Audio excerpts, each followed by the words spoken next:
which is good because it means that the boiler spine problem that occurred at Heysham 1 and Hartlepool can't impact the other stations. I remember reading. So go on. Yeah.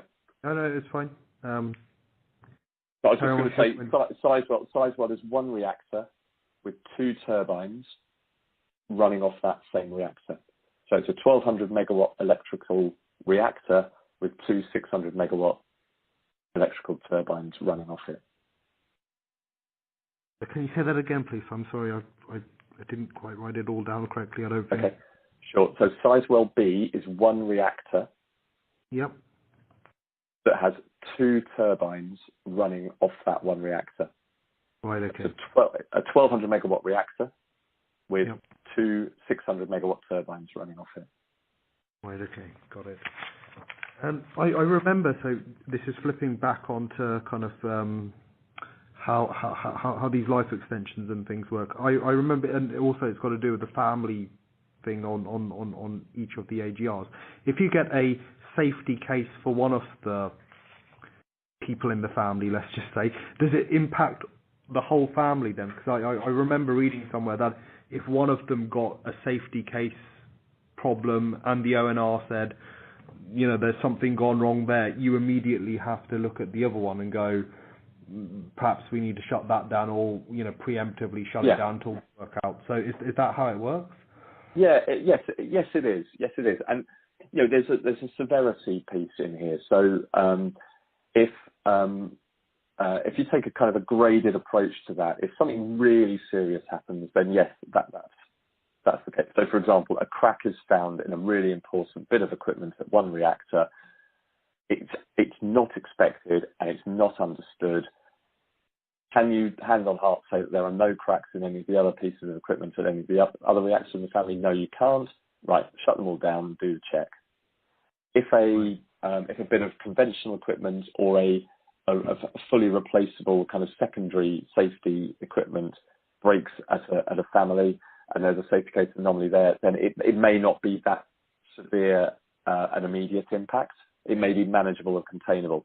And a really good example of that is the Keyway root cracking at Hunterston B, which is going on at the moment, has not caused a shutdown of the other 3 reactors in its family. Right. Okay. And is the severity, if it's severe and it leads to its sisters being closed, is that known as a type fault then? Yeah, they're all.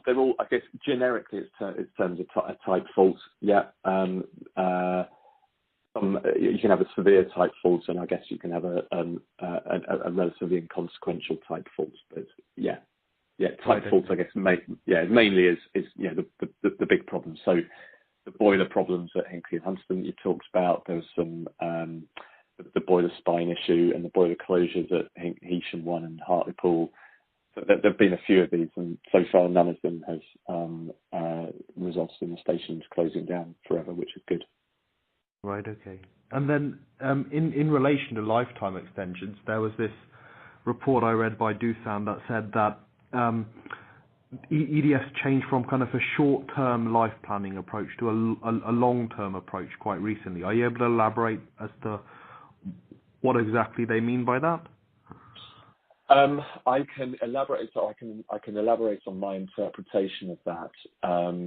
And again, I'll speak kind of at a principles basis because this was something that I was involved in. So the principles are kind of common sense principles, but I won't share the detail. Sure. A large amount of work was done on the fleet in the late 2000s, early 2010s, without a coordinated view across the fleet of which contractors or which equipment is being maintained at which station at what time. What that meant was the whole fleet activity it didn't feel like a single organisation moving forwards with a coherent maintenance plan for its 8 assets, for its 8 stations. Through the early 2010s, coming up towards the kind of 2015-16 time when I left, we put in a programme of coordinating